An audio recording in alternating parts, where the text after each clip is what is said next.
When I remember all the friends so linked together, I've seen around me fall, like leaves in wintry weather, I feel like one, who treads alone, some banquet hall deserted, whose lights are fled, whose garlands dead, and all but departed. These are the lines quoted by Jose Rizal in a letter he sent to Pedro Paterno when he was in Dapitan. By this time, national movements that have begun moderately have inevitably become more extreme and stood ultimately for separation and independence. The demand for freedom in the Philippines grew. The 4 years of Rizal's exile in Dapitan mark almost to the day the 4 years of the Katipunan's development from inception to revolution. Due to his association with the members of Katipunan, Jose Rizal was implicated as one of its founders and was tried for sedition, rebellion, and conspiracy before a military court. Rizal was already in the Mediterranean when he was arrested en route and brought back to Manila for trial. He was convicted as guilty of all 3 charges. He was sentenced to death and was exiled to Dapitan, a remote town in Mindanao which was under the jurisdiction of the Jesuits from 1892 to 1896. On July 7, 1892, Rizal was arrested by orders of Governor General Eulogio Despojol and was scheduled to be deported to Dapitan.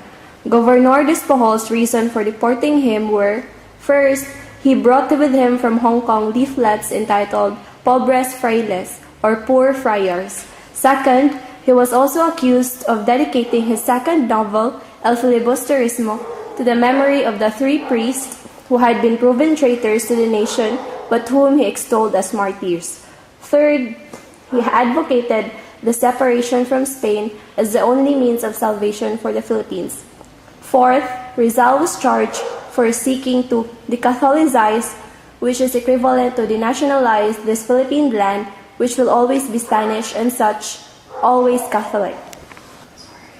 After midnight of July 14, 1892, Rizal was taken to the inter-island steamer Cebu. On the evening of July 17, 1892, the threat of a storm greeted the deportees' arrival on the shores of Dapitan. The Spanish politico-military commandant, Captain Ricardo Carnicero, and the Jesuit parish priest, Father Antonio Abac, met Rizal in the town proper, where he was offered the choice of accommodation, at the convent or at the commandant's house. Father Abac made it plain that the Jesuits' invitation was only extended on condition that Rizal made a public retraction of his religious errors, spoke publicly about filibusterism, made a general confession of his sins, and promised in future to observe exemplary conduct as a man of religion and as a Spaniard. With this, Rizal politely elected to stay with the commandant. The relations between Captain Carnicero and Rizal were warm and friendly. Carnicero was charmed by Rizal's fine qualities and personality. They ate together at the same table and had many friendly conversations. Carnicero came to know that Rizal was not a common felon, much less a filibustero. He gave good reports on his prisoner and gave him complete freedom to go anywhere in Dapitan, reporting only once a week at his office, and permitted Rizal, who was a good equestrian, to ride his chestnut horse. On September 21, 1892, the mailboat brought news that the lottery ticket jointly owned by Captain Carnicero, Dr. Rizal, and Francisco Equilor won the second prize of 20,000 pesos in the government-owned Manila lottery. Rizal's share of the winning lottery ticket was 6,200 pesos. Upon receiving this sum, he gave 2,000 pesos to his father and 200 pesos to his friend Basam in Hong Kong, and the rest he invested well by purchasing agricultural lands along the coast of Talisay, about 1 kilometer away from Dapitan. Since August 1893, members of his family were allowed to visit him, and they took turns in visiting him. Among them were his mother, sisters Trinidad, Maria, Narcisa, and nephews Teodricio, Estanislao, Mauricio, and Prudencio. He built his house by the seashore of Talisay, surrounded by fruit trees. He had also another house for his schoolboys and a hospital for his patients. Rizal's 4-year stay in Dapitan was tediously unexciting, but was abundantly fruitful with varied achievements. He practiced medicine, pursued scientific studies, continued his artistic and literary works, widened his knowledge of languages, established a school of boys, promoted community development projects, invented a wooden machine for making bricks, and engaged in farming and commerce. If there was a town in the Philippines which loved Rizal, it was Dapitan. During his exile in Dapitan, Rizal had a long and scholarly debate with Father Pastels on religion, which revealed Rizal's anti-Catholic ideas acquired in Europe and the embitterment at his persecution by bad friars. It is understandable why he was bitter against the friars who committed certain abuses under the cloak of religion, as he wrote to Blumentritt from Paris on January 20, 1890.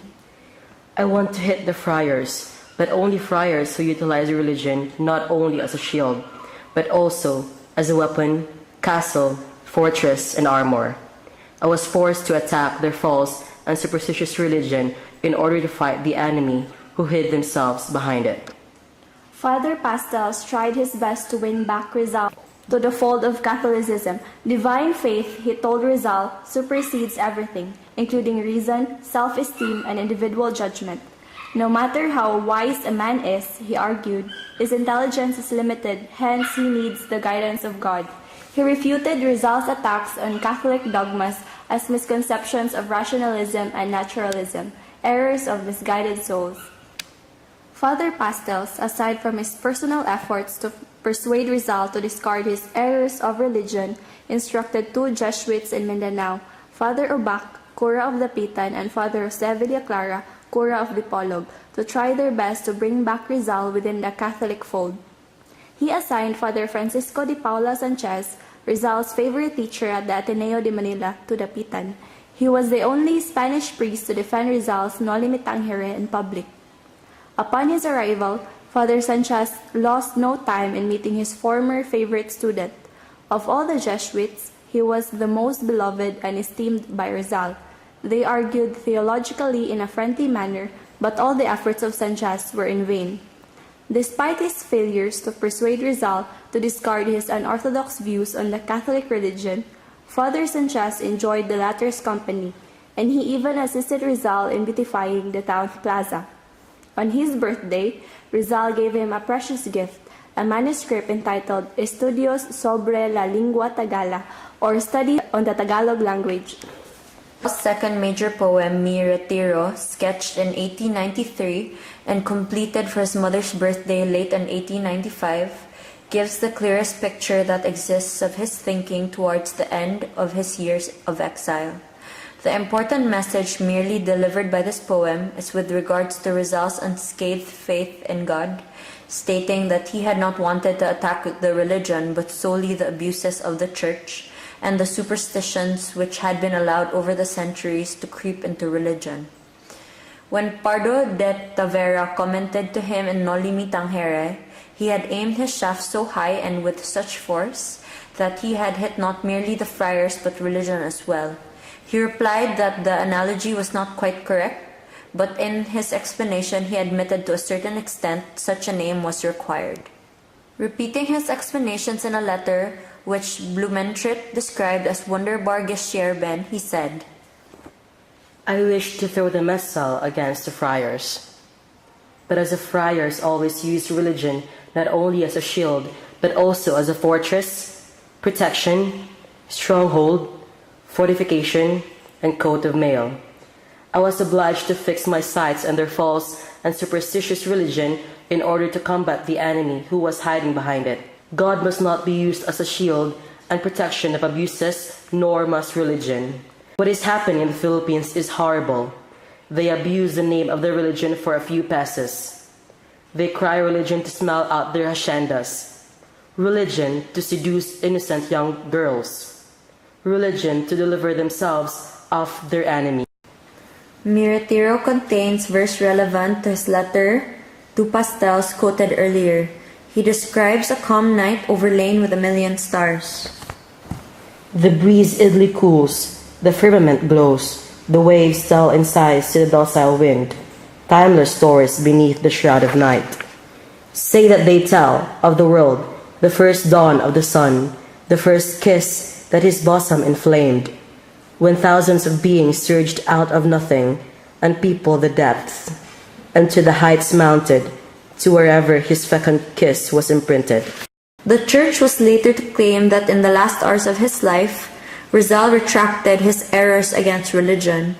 In the Rizal Pastels correspondence, the basic misunderstanding in terms of which the church could make such a claim stands out in its complete clarity.